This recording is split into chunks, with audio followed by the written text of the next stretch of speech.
I was on my way out for my husband's funeral when my grandson ran into the garage, pale and sobbing. He threw himself in front of the car. "Grandma, don't start the engine. Please, don't start it." I was in shock. "What's happening?"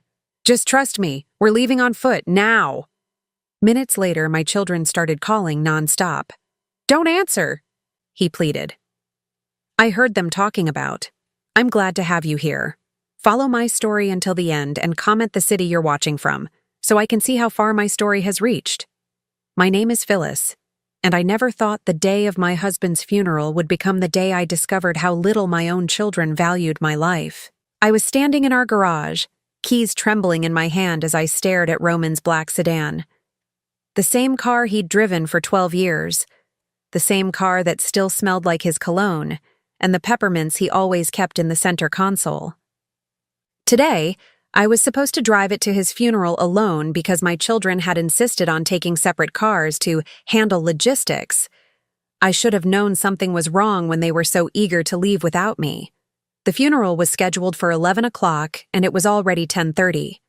I'd spent the morning getting dressed in the navy blue dress Roman had always loved, the one he said made my eyes look brighter. My hands shook as I applied lipstick, trying to look presentable for the dozens of people who would be watching me say goodbye to the only man who'd ever truly loved me. We'd been married for 38 years. 38 years of shared dreams, quiet Sunday mornings, and the kind of love that grows deeper with time rather than fading. Roman had been my anchor, my best friend, my everything. The cancer took him so quickly that I barely had time to process what was happening before he was gone. I pressed the garage door opener and watched as sunlight flooded the concrete floor. The day was beautiful, which felt like a cruel joke. How could the sun shine so brightly on the worst day of my life? I walked around to the driver's side, my black heels clicking against the floor. My purse felt heavy on my shoulder, weighed down by tissues I knew I'd need, and the reading glasses I'd have to use to read the program. Everything felt surreal, like I was watching someone else's life unfold. That's when I heard the footsteps. They were running, fast and frantic. I turned just as my 16-year-old grandson Dean burst through the door that connected the garage to the house. His face was pale, almost gray, and his eyes were wide with terror. Tears streamed down his cheeks as he sprinted toward me. "Grandma, don't start the car," he shouted, his voice cracking with panic. "Please don't start the engine." Before I could react, he threw himself in front of the car, pressing his back against the hood like he was trying to shield it from me. His whole body was shaking, and he was sobbing so hard he could barely catch his breath. "Dean, what on earth?" I started, but he cut me off. "Don't get in the car, Grandma, please. We have to leave on foot. Right now."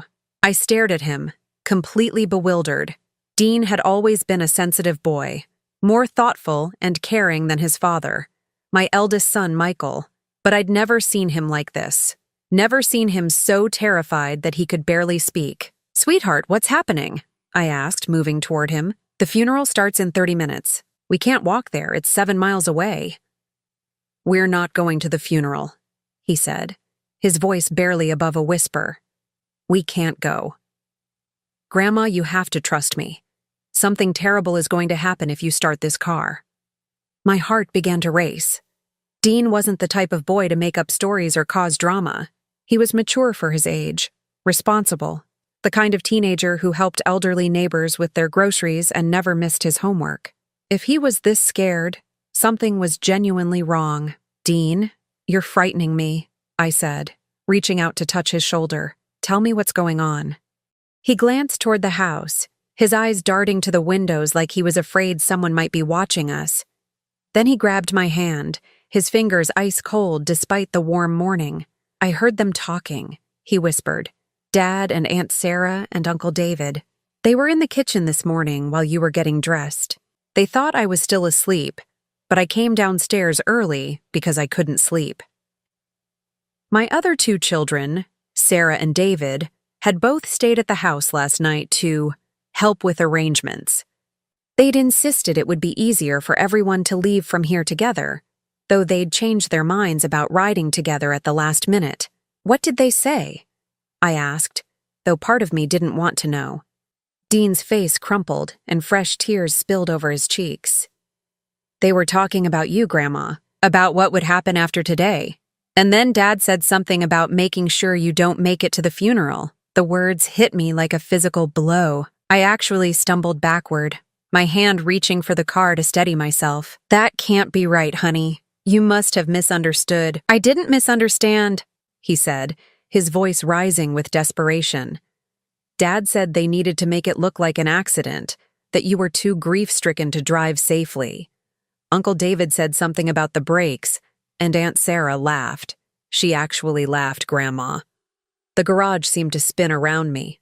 My own children talking about harming me? It was impossible. Yes, we'd had our differences over the years, especially since Roman got sick. They'd been impatient with the medical expenses, frustrated with how much time his care was taking, annoyed that I wouldn't consider putting him in a facility, but planning to hurt me? Dean, are you absolutely certain about what you heard? I asked, my voice barely steady.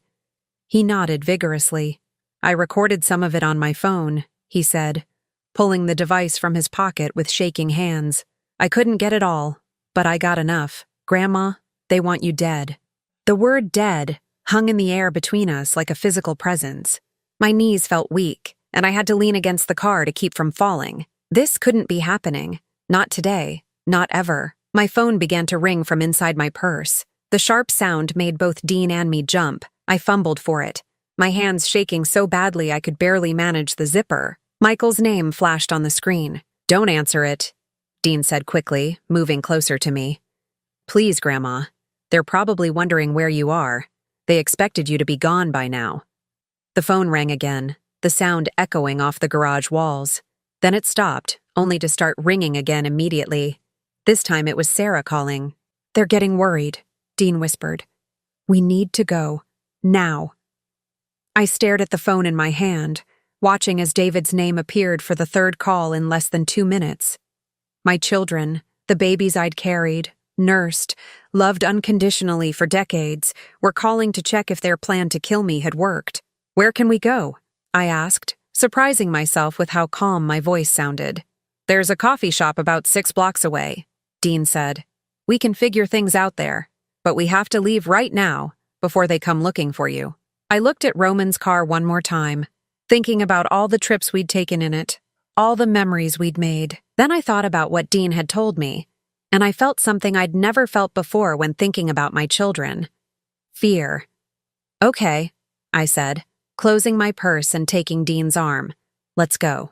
As we walked toward the street, leaving the garage door open and the car sitting there like evidence of a crime that never happened, my phone rang again. This time, all 3 of my children were calling in succession, over and over, their names flashing across my screen like accusations. Don't answer, Dean pleaded again, and I didn't. But as we hurried down the sidewalk, putting distance between ourselves and the house where I'd raised a family that apparently wanted me dead, I couldn't stop thinking about one thing. If they'd planned this for today, what else had they been planning? And how long had my own children been waiting for me to die? The coffee shop was nearly empty at 11:15 on a Tuesday morning.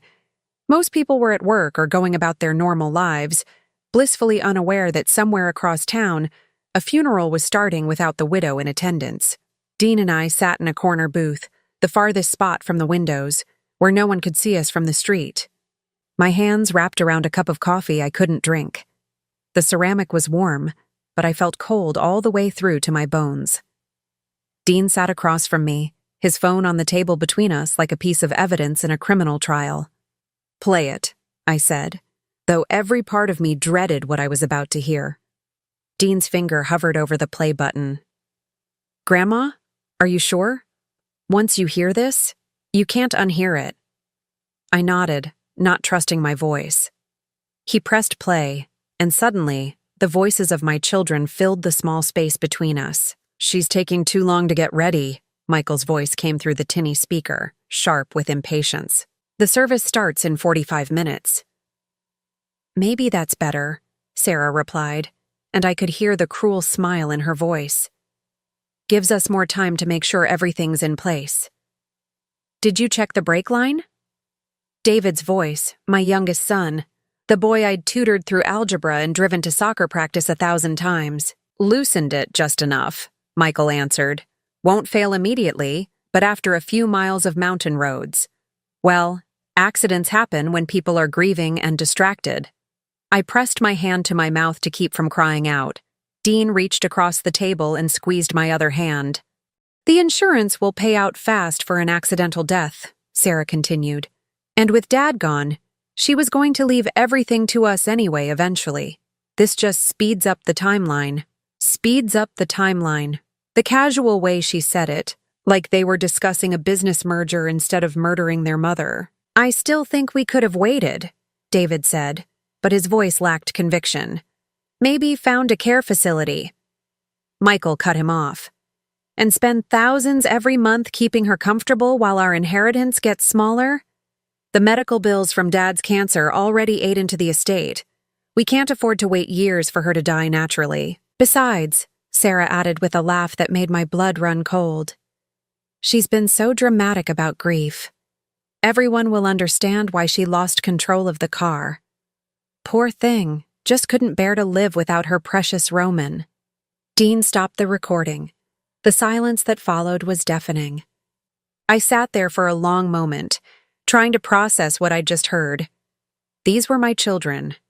I'd given birth to them, raised them, sacrificed for them. I'd stayed up all night when they were sick, celebrated their achievements, helped them through divorces and job losses and every crisis they'd ever faced, and they were planning to kill me for money. There's more, Dean said quietly. They talked about the will, about your assets. They already know how much everything is worth. How much? I asked, though I wasn't sure I wanted to know. Dad mentioned $1.8 million, Dean said. Between the house, Grandpa Roman's life insurance, and your retirement accounts. $1,800,000. Not a fortune by some standards, but apparently enough to murder for. They've been planning this for a while, I said. And it wasn't a question. Dean nodded. Dad said something about having discussed it multiple times. And Aunt Sarah mentioned that they'd already contacted a lawyer about expediting the probate process. I closed my eyes, remembering the last few weeks of Roman's life. How my children had suddenly become so helpful, so present. Michael had insisted on taking over our financial accounts to reduce my stress. Sarah had started asking detailed questions about my will and life insurance policies. David had been researching grief counseling and senior support services. I'd thought they were being caring. I'd been grateful for their attention. They were preparing, I realized aloud. They were setting everything up while Roman was dying. There's something else, Dean said, his voice even quieter now. About Grandpa Roman. My heart stopped. What about him? Dean looked down at his hands. They said something about how convenient it was that his pain medication made him so confused toward the end. That it would have been problematic if he'd been alert enough to change his will or ask questions about the finances. The implication hit me like a physical blow. Roman had been unusually foggy in his final weeks, sleeping more than normal, sometimes not recognizing me when he woke up. The doctor had said it was normal for end-stage cancer patients, a combination of pain medication and the disease itself. But what if it wasn't normal? What if someone had been ensuring he stayed confused and compliant? They drugged him, I whispered. They kept him sedated so he couldn't interfere with their plans. I think so, Dean said, tears in his eyes. I'm so sorry, Grandma. I should have noticed something sooner. I should have protected you both. Oh, sweetheart, I said, reaching across to hold his hands. This isn't your fault. You're the only one who did protect us. My phone had been buzzing continuously on the table beside me. 16 missed calls now, with messages starting to pile up. I picked it up and began reading. Michael. Where are you? The service is starting. Sarah. Mom, please call. We're worried sick. David. Are you okay? Everyone is asking where you are. Michael. This is embarrassing. Dad wouldn't want you to miss his own funeral. The last message made me want to throw the phone across the room. They were using Roman's memory to manipulate me, even now. They're getting desperate, Dean observed. They probably figured out that their plan didn't work when you didn't show up at the funeral. What happens now? I asked. They'll come looking for me eventually. We need to be smart about this, Dean said. We can't just accuse them outright. They'll deny everything, say I misunderstood or made it up. And without more evidence than just this recording. He was right. The recording was damning, but it might not be enough. And if I confronted them now, while they were desperate and cornered, who knew what they might do next? We need to get back to the house before they do, I said, thinking quickly. I need to look through Roman's medical records, see if there's any evidence of what they did to him. And I need to check what Michael has been doing with our financial accounts. That's dangerous, Dean said. What if they come back while you're there? The funeral isn't over yet. They'll have to stay for the reception, play the part of grieving children. That gives us maybe 2 hours. Dean nodded slowly. Okay, but we go together. And if we hear them coming back, we leave immediately. As we prepared to leave the coffee shop, I caught sight of my reflection in the window. I looked like exactly what I was supposed to be today. A grieving widow, devastated and vulnerable. But underneath the surface, something was changing. The woman who had raised 3 children, who had nursed her husband through cancer, who had built a life through decades of hard work and sacrifice, was not going to be murdered for money. Not by her own children. Not by anyone. Dean, I said as we walked back toward the house, I need you to promise me something. Anything, Grandma? Whatever we find in that house, whatever evidence we discover, we're going to be very careful about how we use it. I won't let them destroy what your grandfather and I built together. And I won't let them get away with what they've done. He squeezed my arm. What are you thinking? I smiled, but it wasn't a pleasant smile. It was the smile of a woman who had underestimated her enemies, but who wouldn't make that mistake twice. I'm thinking they taught me exactly how ruthless I need to be. The house felt different when Dean and I slipped in through the back door. It was the same home I'd lived in for 23 years, the same kitchen where I'd made thousands of meals, the same hallway lined with family photos, but now it felt like enemy territory, a place where my own children had plotted my death while I slept upstairs, unaware. We need to move fast, I whispered to Dean as we made our way to Roman's study. Check his desk while I look through the medical files.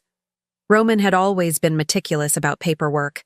Every doctor visit, every prescription, every insurance claim was filed away in perfect chronological order in the metal filing cabinet beside his mahogany desk. If there was evidence of what my children had done to him, it would be there. I pulled out the folder marked Medical Final 6 Months and spread the contents across his desk. The progression was all there in black and white. Roman's pain medication had been increased 4 times in his last 8 weeks of life. Each increase had been requested by family members calling the doctor's office, claiming he was in unbearable pain and couldn't sleep. But I remembered those conversations differently. Roman had actually been managing his pain reasonably well until the final month. He'd been lucid, still himself, still the sharp-minded man I'd fallen in love with. It was only after Michael had started helping with his medication schedule that Roman became confused and distant. Grandma, Dean called softly from behind Roman's desk, you need to see this. He was holding a manila envelope with my name written across the front in Roman's careful handwriting. Underneath my name, in smaller letters, he'd written, to be opened only after my death, and only if something seems wrong. My hands shook as I tore open the envelope. Inside was a letter dated just 3 weeks before Roman died, along with several printed emails and what looked like bank statements. My dearest Phyllis, the letter began, and seeing his handwriting made my chest ache with fresh grief. If you're reading this, then I'm gone, and something has happened that made you suspicious enough to look for this letter. I pray I'm wrong about what I suspect, but if I'm right, then this information may save your life. I had to stop reading for a moment to catch my breath. Roman had known. Somehow he'd known what our children were planning. I've been pretending to be more confused than I really am for the past few weeks, the letter continued. The medication they're giving me does make me drowsy, but I'm still aware of what's happening around me. I've heard things, Phyllis. Conversations between our children that no parent should ever have to hear. The room felt like it was spinning. Roman had been aware, had been listening, had been protecting us both even while fighting cancer. They think I don't remember the meeting they had in our bedroom while I was sleeping 2 weeks ago. Michael brought papers for me to sign, said they were medical directives. But I recognized Sarah's handwriting on the margins. They were financial documents, transfers of assets that would take effect immediately upon my death. They're planning to control everything before you even have time to grieve. I looked up at Dean, who was reading over my shoulder. His face was pale, but his jaw was set with determination. But that's not the worst part, Roman's letter went on. Yesterday, I overheard David on the phone with someone discussing the timeline for after I'm gone. He mentioned that you wouldn't be around long enough for it to matter anyway. The way he said it, Phyllis. It wasn't natural death he was expecting. My vision blurred with tears. Roman had spent his final weeks knowing our children were planning to kill me, and he'd been powerless to stop it directly. I've taken precautions, the letter continued. Hidden in this envelope, you'll find printed copies of emails between our children from the past month. I accessed them using Michael's laptop when he left it open in our living room. They discussed their plans in detail, including how they've been researching accidental death insurance payouts and how to avoid investigation. With trembling hands, I pulled out the printed emails. The first one was from Sarah to her brothers, dated 18 days ago. The old man is getting sicker faster than we expected, it read. This could actually work in our favor if we time things right. Mom will be vulnerable and grief-stricken. People will understand if she has an accident shortly after losing him. The next email was Michael's response. I've been researching insurance policies. Accidental death pays out faster and with fewer questions than natural death. We just need to make sure the timing looks right. Not so soon after Dad's funeral that it seems suspicious, but soon enough that she doesn't have time to change her will or start giving money away to charity. David had replied, I found information about brake line failures. Very difficult to trace, especially if the victim has been under stress and not maintaining the vehicle properly. I can handle the mechanical aspect. I felt sick reading my youngest son's clinical discussion of murdering me. David, who used to climb into my lap during thunderstorms, who I'd held when he broke his arm falling out of the oak tree in our backyard.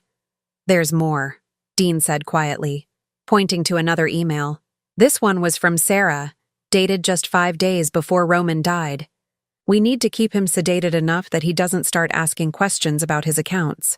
I doubled his evening pain medication last night, told Mom the doctor had called with new instructions. He was so out of it this morning, he didn't even recognize her at first. Perfect. The pieces were falling into place with horrible clarity. My children hadn't just been planning my death. They'd been slowly poisoning their father to keep him from interfering. The bank statements, I said, grabbing the remaining papers from the envelope. Roman said there were financial documents. The statements showed activity from the past 2 months that I didn't recognize. Small transfers, moved from our joint checking account to an account I'd never heard of. $2,500 here, $1,800 there. Amounts small enough that I wouldn't notice with all the medical bills and funeral expenses, but over 8 weeks they'd stolen more than $12,000. They've been skimming money, Dean said, adding up the figures. And look at this. They opened the new account using forged signatures. I flipped to the signature card stapled to the back of the statements. There was my signature and Roman's, except I'd never signed these documents. The handwriting was close, but not quite right. Sarah, I said immediately. She always had the best handwriting of the 3 kids. She used to forge my signature on school permission slips when she was in high school. Roman's letter continued for another page, detailing other suspicious conversations he'd overheard and changes in the children's behavior over the past few months. But it was the final paragraph that hit me hardest. Phyllis, my love, I wish I could protect you from this, but my time is running short. They're being very careful to make sure I stay too medicated to think clearly, and I'm not strong enough to fight both the cancer and them. But you are strong enough. You're the strongest person I've ever known. Don't let them destroy what we built together. Don't let them win. At the bottom of the letter, Roman had written one final instruction. Check the safe. The combination is our anniversary date. There's something there you'll need. I looked at Dean. Did you know about a safe? In their bedroom, he said. Behind the painting of the lake house. Grandpa showed it to me once when I was little. We made our way upstairs, moving as quietly as possible. Every creak of the floorboards made us freeze, listening for sounds of my children returning. But the house remained silent, except for the ticking of the grandfather clock in the hallway, counting down the minutes until the funeral reception would end, and they would come looking for me. The safe was exactly where Dean remembered, hidden behind the watercolor painting of the cabin where Roman and I had honeymooned. The combination lock turned easily when I entered our anniversary date, June 14th, 1985. Inside was a manila folder containing documents I'd never seen before. "What is it?" Dean asked as I pulled out the papers. I read the top document twice before I could believe what I was seeing. It was a new will, dated 1 week before Roman died and properly notarized by his longtime lawyer, James Morrison. But this will was completely different from the one Roman and I had discussed. Instead of leaving everything to our children equally, this will established a trust. Dean would inherit 25% of our assets when he turned 21, and another 25% when he turned 30. The remaining 50% would go to the National Cancer Research Foundation. Our children would receive nothing. He knew, I whispered. Roman knew what they were planning, and he protected us both. But there was one more document in the folder that made my blood run cold. It was a photocopy of life insurance policies I didn't know existed. Policies that Michael had taken out on both Roman and me in the past 6 months, with himself, Sarah, and David listed as beneficiaries. The combined payout would be $800,000. "They insured us like livestock," I said, my voice shaking with rage. "They've been planning this for months, getting everything in place for when they murdered us both." Dean was reading over my shoulder, his young face twisted with disgust.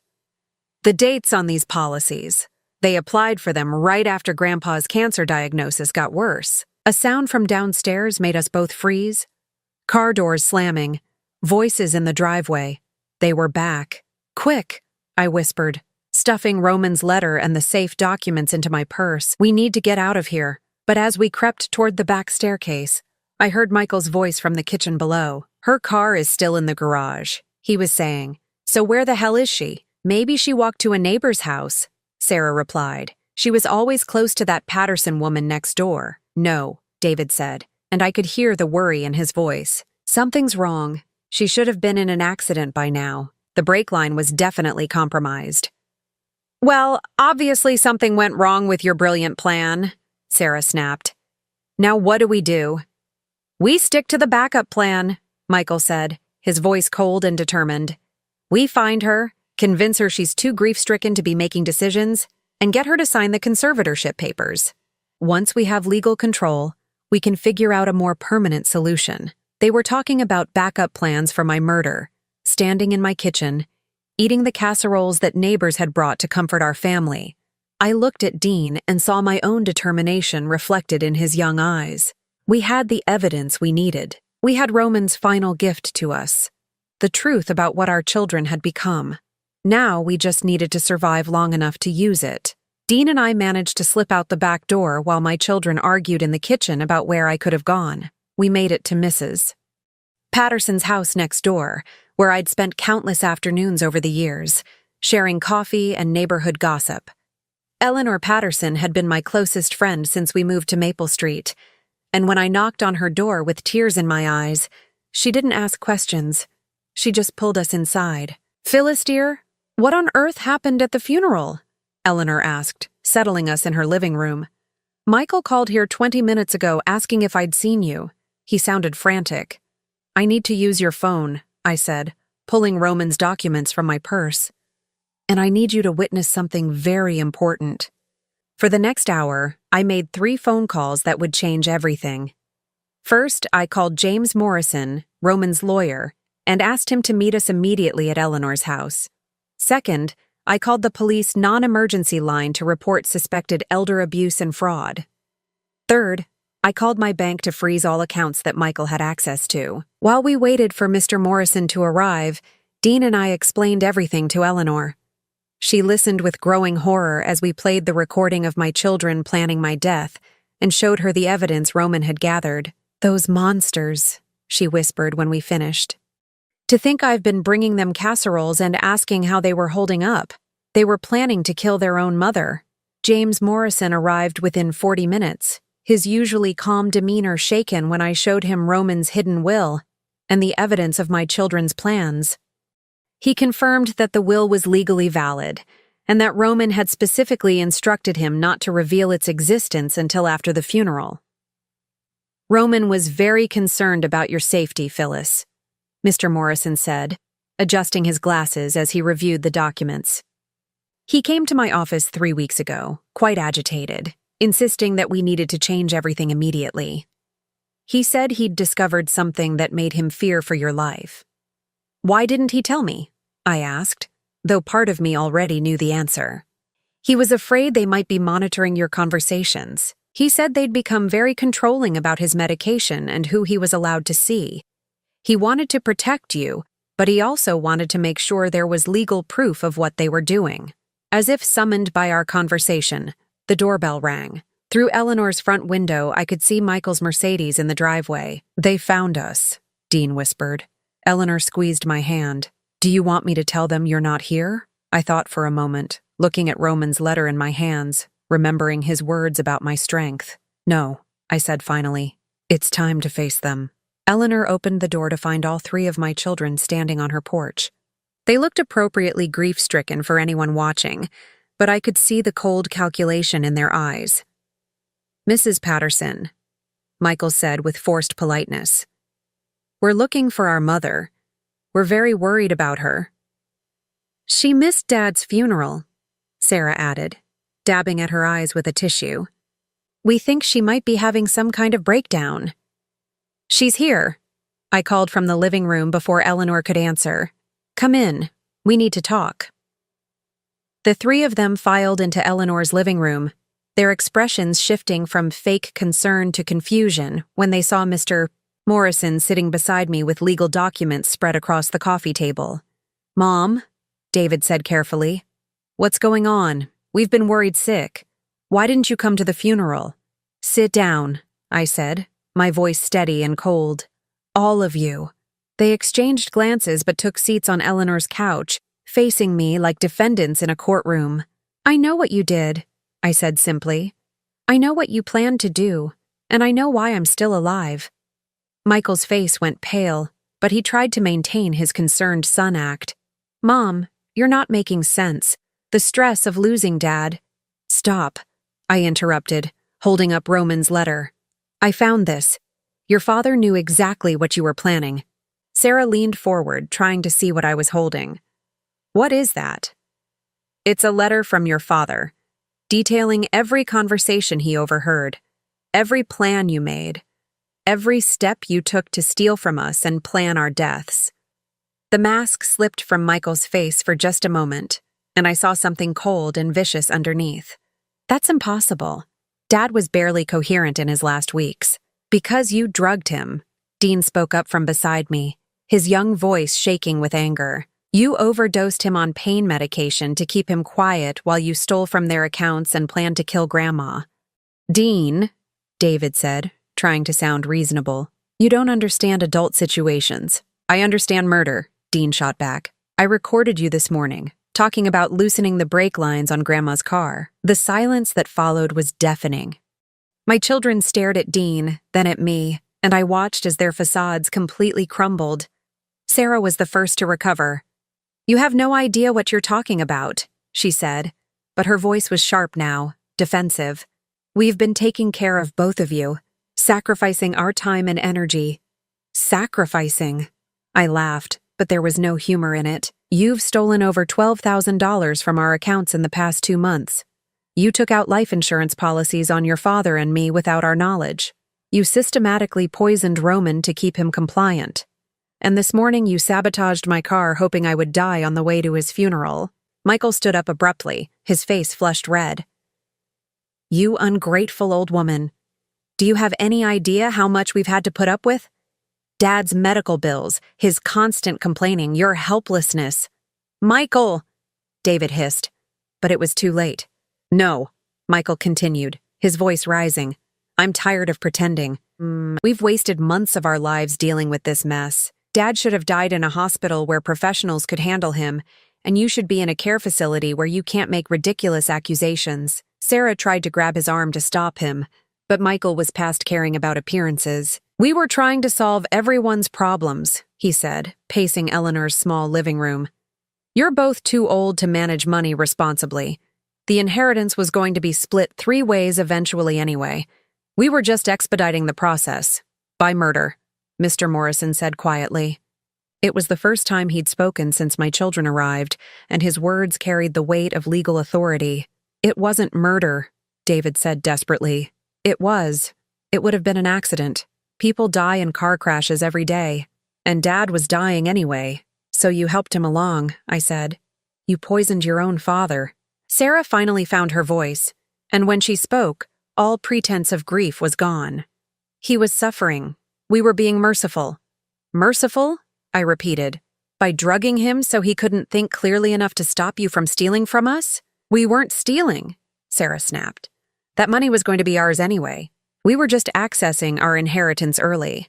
Your inheritance, I said, reaching for the will Roman had hidden in the safe, doesn't exist anymore. I handed the document to Mr. Morrison, who cleared his throat and began to read. I, Roman Edward Carmichael, being of sound mind and body, do hereby revoke all previous wills and codicils. As Mr. Morrison read the terms of Roman's new will, the trust for Dean, the donation to cancer research, the complete disinheritance of my 3 children, I watched their faces transform from confusion to shock to rage. That's not possible, Michael said when Mr. Morrison finished reading. Dad wouldn't have done that. He was too confused, too medicated. The will was witnessed and notarized, Mr. Morrison said calmly. Roman was mentally competent when he signed it. I can attest to that personally. This is Dean's fault, Sarah said, turning on her nephew with vicious fury. You poisoned him against us. You manipulated a sick old man. I saved him, Dean said quietly. And I saved Grandma. David was staring at the will with something like disbelief. $800,000 to charity? 25% to Dean? Mom, you can't let this stand. You can contest it? Claim Dad was mentally incompetent? Why would I contest a will that protects my assets from 3 people who tried to murder me? I asked. We never tried to murder you, Michael said, but his voice lacked conviction. I pulled out my phone and played the recording Dean had made that morning. Their own voices filled Eleanor's living room, discussing brake lines and insurance payouts, and making my death look accidental. When the recording ended, Michael's shoulders slumped in defeat. You don't understand the pressure we've been under. Our mortgages, our kids' college expenses, the economy. So you decided to solve your financial problems by killing your parents, I said. Is that what you're telling me? Sarah stood up, her face twisted with anger. You have no right to judge us. You and Dad lived through the easy times. Houses were cheap. Jobs were secure. You could raise a family on one income. We're drowning in debt while you sit on nearly $2 million that you'll never spend. $2 million that I earned through 40 years of work and careful saving, I replied. Money that your father and I plan to use for our retirement, our medical care, maybe some travel in our golden years. What golden years? David said bitterly. Dad's dead, and you're 63. How many years do you have left? 10? 15? Meanwhile, we're struggling to put food on the table for our families. I looked at my youngest son, remembering the little boy who used to make me Mother's Day cards with construction paper and glue. So you decided I didn't deserve those years. You decided to take them from me. We decided to be practical, Michael said, his voice cold. You're old, Mom. This is the natural order of things. Children inherit from parents. We just wanted to skip the part where we had to wait for you to die slowly in a nursing home. The casual cruelty of his words took my breath away. These were my children, the babies I'd nursed and loved and sacrificed for, talking about murdering me like it was a reasonable business decision. Get out, I said quietly. Mom? David started. Get out of this house. Get out of my life. All of you. You can't cut us off completely, Sarah said, desperation creeping into her voice. We're your children. No, I said, standing up and facing the three people who had once been the most important things in my world. You're strangers who happen to share my DNA. My children died the moment you decided my life was worth less than your convenience. They left then, but not quietly. Michael slammed Eleanor's front door so hard that her china cabinet rattled. Sarah screamed at me from the driveway that I'd regret this decision. David just looked broken, like he was finally realizing the magnitude of what they'd tried to do. As we watched them drive away, Mr. Morrison began gathering up the legal documents. I'll file the police report about the insurance fraud and the theft from your accounts. With the evidence Roman gathered and Dean's recording, there should be enough for criminal charges. I nodded, but I felt hollow inside. We'd won, but the victory tasted like ash in my mouth. Grandma, Dean said softly, are you okay? I looked at my grandson, this brave young man who had saved my life and helped me uncover the truth. He would inherit a substantial sum when he came of age, but more than that, he'd inherit the knowledge that he'd done the right thing when it mattered most. I will be, I said, and for the first time since this nightmare began, I believed it was true. 3 days after the confrontation at Eleanor's house, I did something my children would never expect.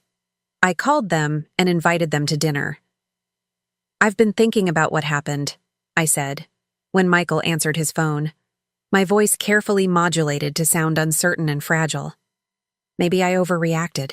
Maybe we need to talk this through as a family. There was a long pause before he responded. Mom, are you feeling all right? I'm lonely, I said, which wasn't entirely a lie. This house feels so empty without your father. I keep thinking about what you said about the natural order of things, about families sticking together. Maybe you're right. Maybe I have been selfish. I could practically hear the relief in his voice. I'm glad you're being reasonable. We never wanted to hurt you. We were just trying to plan for everyone's future. I know, I said, injecting just the right amount of resignation into my tone. Will you come to dinner on Saturday? All of you? Bring the grandchildren. I want to see the whole family together. Of course, Michael said quickly. Mom, I think this is the right choice.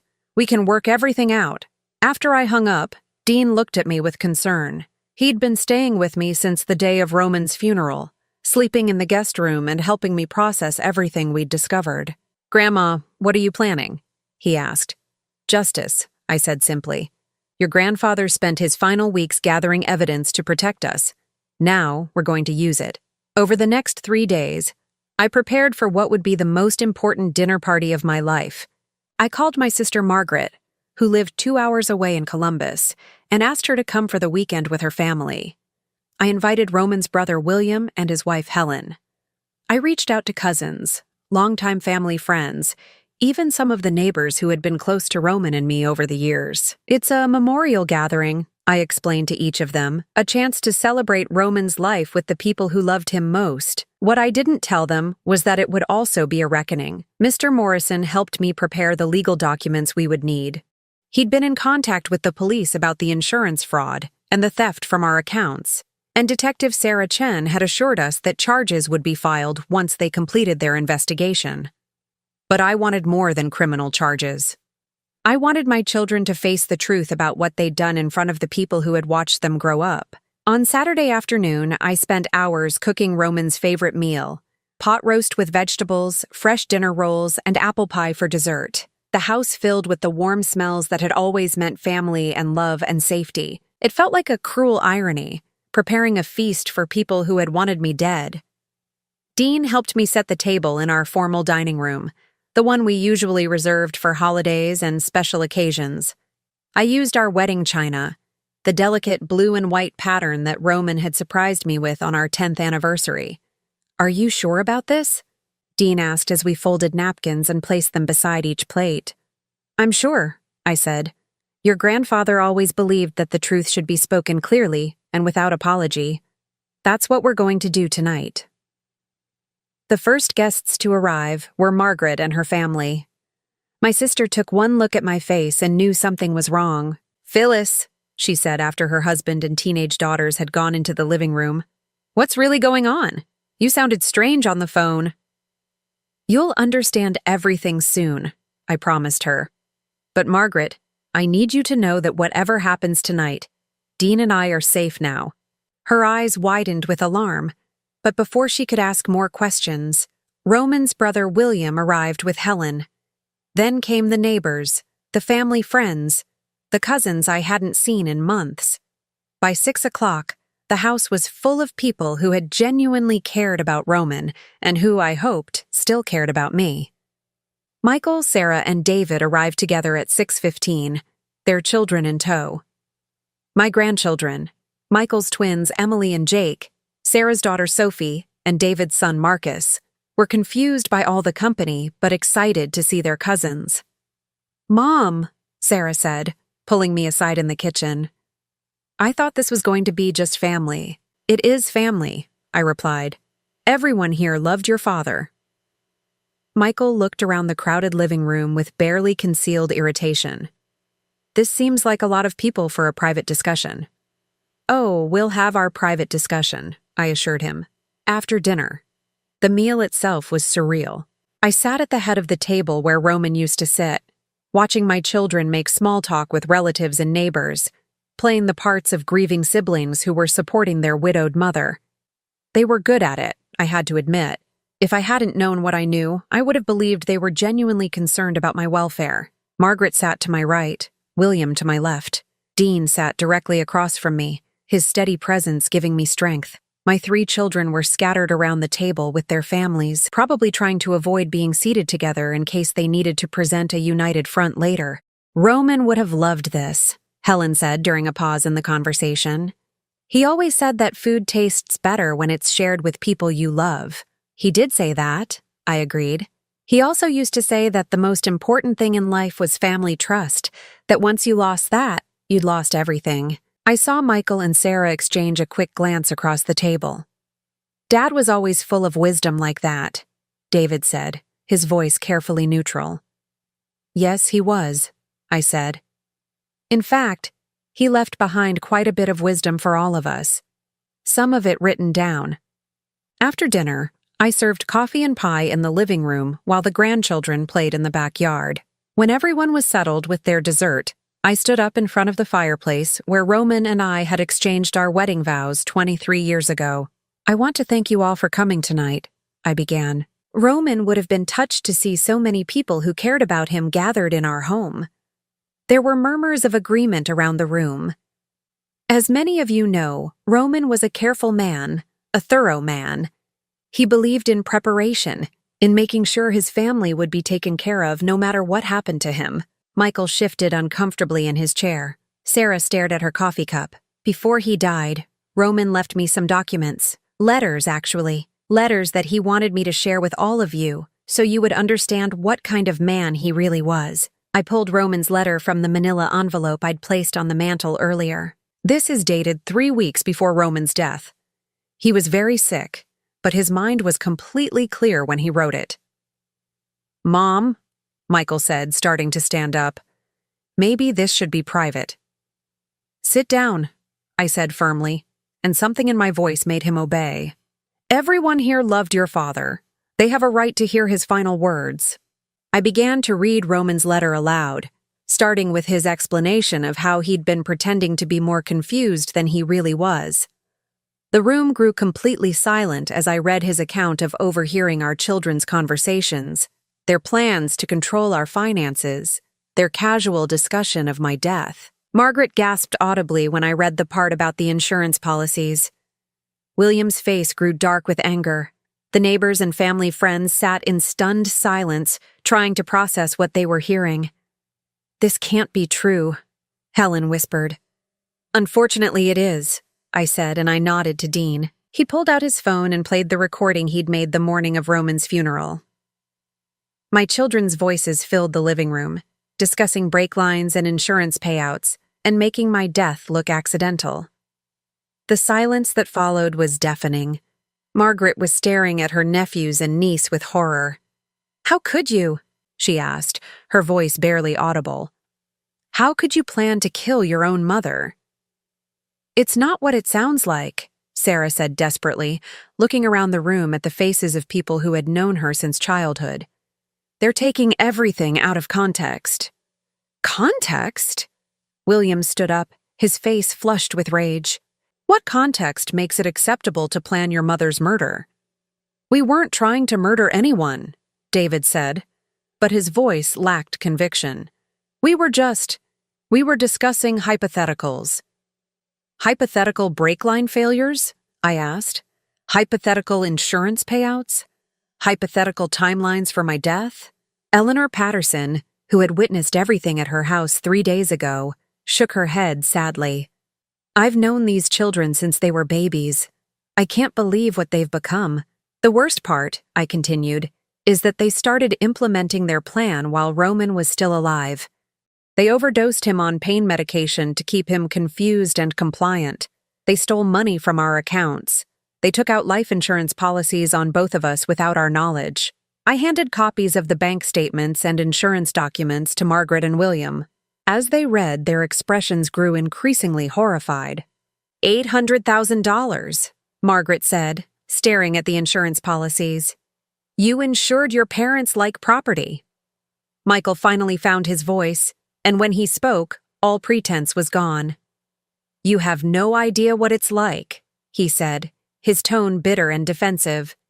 Watching your parents hoard money while your own children can't afford college, knowing that millions of dollars are just sitting there while we struggle to pay our mortgages. So you decided to kill us for it, I said flatly. We decided to be practical, Sarah snapped, apparently forgetting that the room was full of witnesses. You're old. Dad was dying anyway. We were just trying to solve everyone's problems efficiently. The gasps and exclamations from around the room seemed to finally penetrate her awareness. She looked around at the shocked faces of relatives and neighbors, realizing too late that she'd just confessed to conspiracy to commit murder in front of 20 witnesses. Sarah, David hissed, but it was too late. You solved your problems, all right, I said. You solved them permanently. I reached for the final document I'd prepared, the one that would end this chapter of my life forever. Roman left behind one more surprise for you, I announced. A new will, properly witnessed and notarized, that he signed 1 week before his death. In it, he left 25% of our assets to Dean when he turns 21, another 25% to him when he turns 30, and 50% to the National Cancer Research Foundation. The 3 of you inherit nothing. The color drained from Michael's face. That's not possible. He was too sick to make legal decisions. Mr. Morrison can attest to his mental competency, I said, but it doesn't matter now anyway, because I've decided to honor Roman's wishes completely. I held up the document I'd signed that morning. This is my own new will, which mirrors your father's exactly. Dean will inherit from me when the time comes. The 3 of you will not. You can't do this, Sarah said, desperation making her voice shrill. We're your children. No, I said, looking at each of them in turn. You stopped being my children the moment you decided I was worth more dead than alive. You're strangers to me now. David was crying, which surprised me. Mom, please. We made a mistake, but we're still family. Family doesn't try to murder each other for money, William said disgustedly. Roman was right to cut you out. Margaret stood up and came to stand beside me. Phyllis, you're welcome to come stay with us for as long as you need. You shouldn't be alone in this house. Thank you, I said. But I'm not alone. I have Dean. I looked at my grandson, this brave young man who had saved my life and helped me uncover the truth. He would be the only one to carry on the family name with honor. I think it's time for this gathering to end, I announced. For those of you who truly cared about Roman, thank you for coming. For those of you who didn't, I looked directly at my 3 children. Please leave my house and don't come back. As the legitimate guests began to file out, offering hugs and promises to stay in touch, Michael made one last, desperate attempt. Mom, you'll regret this. When you're old and sick and need someone to take care of you, we won't be there. I smiled at him, and it wasn't a pleasant smile. I'm counting on it. After everyone else had gone, Dean and I sat in the quiet living room, surrounded by empty coffee cups and pie plates. The house felt peaceful for the first time since Roman's death. "Do you think Grandpa would be proud of us?" Dean asked. I thought about Roman's letter, about his final words telling me I was strong enough to fight for what we'd built together. "I think he's finally at peace," I said, "and so am I." 6 months after that final dinner party, I was sitting on the front porch of my new home in Millfield, a small town about 60 miles from where Roman and I had spent most of our married life. The house was smaller than our old place, but perfect for my needs. 2 bedrooms, a sunny kitchen, and a garden where I could grow the tomatoes and roses that Roman had always loved. Dean sat beside me on the porch swing, working on homework for his junior year of high school. He'd transferred to Millfield High when we moved, and despite my worries about uprooting him, he'd adjusted beautifully. He was even playing on the soccer team, something he'd never had time for when he was busy protecting me from his father and aunts. "Letter came from Mr. Morrison today," I said, holding up the official envelope that had arrived with the afternoon mail. Dean looked up from his history textbook. "Good news or bad news?" "Good news," I said, opening the envelope. "The criminal trial is scheduled for next month. All 3 of them are going to plead guilty to fraud and conspiracy charges." The police investigation had moved quickly once Detective Chen had all the evidence Roman had gathered. The insurance fraud alone was enough to send my children to prison, but the recorded conversation about sabotaging my car had sealed their fate. Their lawyers had advised them that fighting the charges would only result in longer sentences. "How long?" Dean asked. "Michael gets 5 years for being the ringleader. Sarah and David each get 3 years, with the possibility of parole after 18 months for cooperation." I felt nothing as I read the sentences. No satisfaction, no sadness, just a kind of empty closure. These people had once been the center of my world, but they'd chosen money over family, greed over love. The justice system would handle them now. "There's something else," I said, pulling out a second document from the envelope. "The civil lawsuit settled. The insurance company is paying the full $800,000 in damages for the fraudulent policies your father and aunts took out." Dean whistled softly. "That's a lot of money." "It is," I agreed. "And I've decided what to do with it. I'd been thinking about this for months, ever since Mr. Morrison first told me about the insurance payout. The money felt tainted, earned through my children's attempt to profit from my death. I didn't want it for myself. "I'm setting up a scholarship fund at the community college," I said, "for students who've aged out of foster care or who don't have family support. Dean Carmichael Scholarship Fund." Dean blushed and ducked his head. "Grandma, you don't have to name it after me." "Yes, I do," I said firmly. "You're the only member of our family who acted with honor when it mattered. Your grandfather would want his name associated with helping young people who have to make their own way in the world, just like you did." It was true. Dean had essentially been on his own since he was 14, when his father Michael became so obsessed with money and inheritance that he stopped being a real parent. Dean had raised himself, and he'd done a better job than any of my children had managed with all their advantages. The scholarship would provide full tuition and living expenses for 2 students per year, renewable for up to 4 years. Mr. Morrison had helped me structure it so that it would continue long after I was gone, funded by the insurance settlement and a portion of my own estate. "Have you heard from any of them?" Dean asked quietly. He never used their names anymore. They were just them, or they, the people who used to be our family. "Sarah writes from jail sometimes," I said, asking me to forgive her, promising she's learned her lesson. I don't respond. The letters arrived every few weeks, written on prison stationery in Sarah's careful handwriting. They were full of apologies and excuses, explanations about financial pressure and momentary lapses in judgment. She seemed to genuinely believe that what they'd done was just a mistake, a temporary madness that could be forgiven and forgotten. I read each letter once and then threw it away. Some things couldn't be forgiven, not because I wasn't capable of forgiveness, but because forgiving them would require me to pretend that attempting to murder your mother for money was somehow understandable. "What about Michael and David?" "Nothing," I said. "Michael's too proud to apologize and David's too ashamed. I think that's for the best." A car pulled into our driveway, Eleanor Patterson's blue Honda. She'd been driving down to visit us every other weekend since we moved, claiming she needed to make sure we were settling in properly. Really, I think she was as lonely as we were. "Phyllis!" she called, getting out of the car with a covered dish in her hands. "I brought that casserole you like, and some news from the old neighborhood." Eleanor had become our connection to our former life, bringing us updates about neighbors and mutual friends.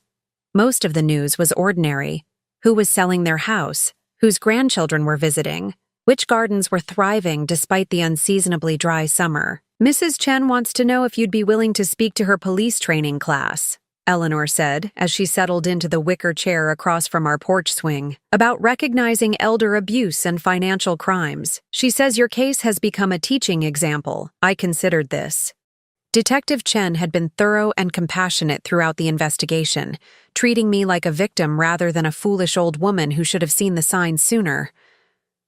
"I think I'd like that," I said, "if it helps other families avoid what we went through."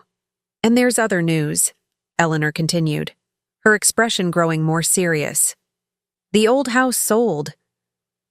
I felt a small pang at this announcement, though I'd known it would happen eventually. The house where Roman and I had been happy, where we'd raised our children and celebrated holidays and built a life together, had been sold to pay the children's legal fees and restitution to the insurance company. "Who bought it?" "Young couple with twin babies," Eleanor said. "The husband is a doctor, the wife is a teacher. They seem lovely. They're already talking about putting in a playground in the backyard." I smiled at this. The house would have children again.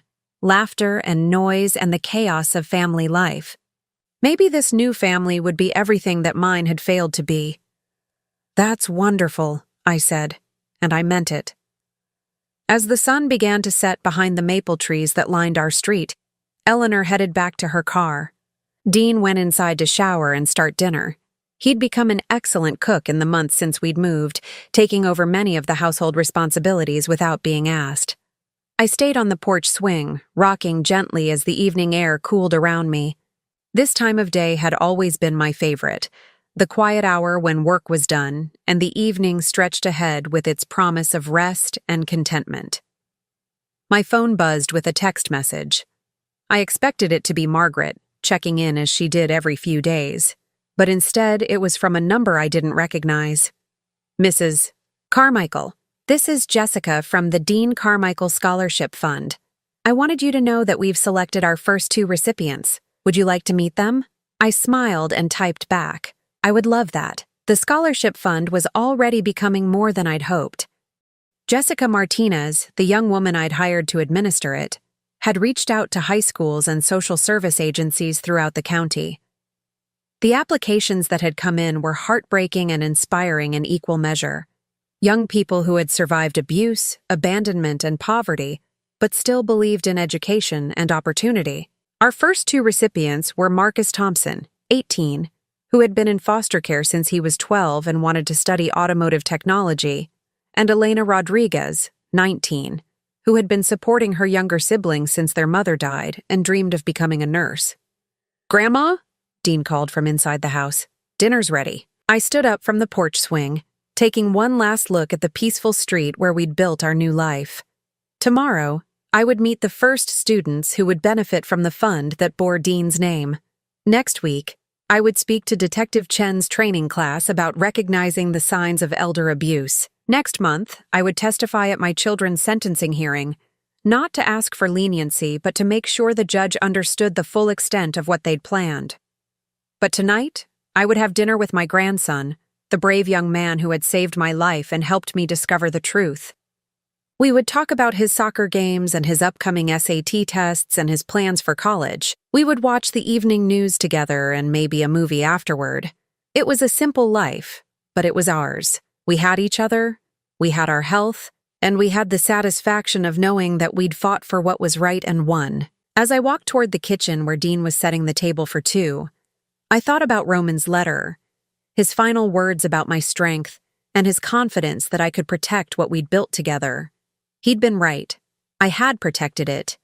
But more than that, I'd transformed it. The money that my children had killed for was now helping young people build better lives. The house where they'd plotted my death was now home to a family that understood what love really meant. The inheritance they'd coveted was now serving a purpose they could never have imagined. "Smells wonderful," I said as I entered the kitchen, breathing in the aroma of Dean's homemade chicken and dumplings. "Grandpa's recipe," he said with a smile. "I found it in his cookbook." We sat down at our small table, and Dean reached across to take my hand for grace. It was a tradition Roman had started when Dean was little, and we'd continued it even after everything changed. "Thank you for this food," Dean said, "for our new home, and for keeping us safe and together." "Amen," I whispered. As we ate dinner and talked about our day, I felt something I hadn't experienced in years: complete peace. The nightmare was over. The people who had wanted to hurt us were facing justice. The money they'd tried to steal was being used for good, and I was finally, truly free. Outside our kitchen window, the first stars were appearing in the darkening sky. Somewhere among them, I like to think, Roman was watching over us and smiling. His family, the real family, the one defined by love rather than blood, was safe and happy and whole. After dinner, Dean and I sat in our small living room, he with his homework and me with a book I'd been meaning to read for months. The house was quiet, except for the ticking of the mantel clock and the occasional sound of a car passing on the street outside. At 9 o'clock, Dean kissed my cheek and headed upstairs to bed. "Good night, Grandma. Love you." "Love you too, sweetheart." I stayed up a little longer, finishing my chapter and thinking about the day ahead. Tomorrow was Sunday, and we'd drive to the community college to meet Marcus and Elena, the first recipients of our scholarship fund. They would never know the full story of how their education was being funded, but that was fine. What mattered was that they would have the chance to build the lives they dreamed of, free from the financial desperation that had driven my children to such terrible choices. Before I turned off the lights and headed upstairs to my own bedroom, I stopped at the small table by the front door where I kept Roman's picture. He was smiling in the photo, his eyes bright with the warmth and humor I'd fallen in love with 40 years ago. "We did it," I whispered to his image. "We protected what we built. We kept Dean safe, and we're going to help other people build something good too." I touched my fingers to my lips, then to the picture frame. "Thank you for your letter. Thank you for showing me how to be strong." Then I turned off the lights and climbed the stairs to my bedroom, where I would sleep peacefully for the first time since Roman's diagnosis. The war was over, and we had won, not through violence or revenge, but through truth and justice, and the unbreakable bond between a grandmother and the grandson who had saved her life.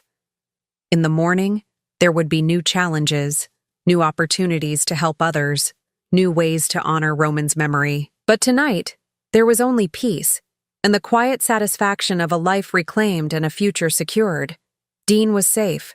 The scholarship fund would help deserving students for generations to come, and I was free to live whatever years remained to me on my own terms, surrounded by people who truly loved me. It was more than enough. It was everything. Now I'm curious about you who listened to my story. What would you do if you were in my place? Have you ever been through something similar? Comment below.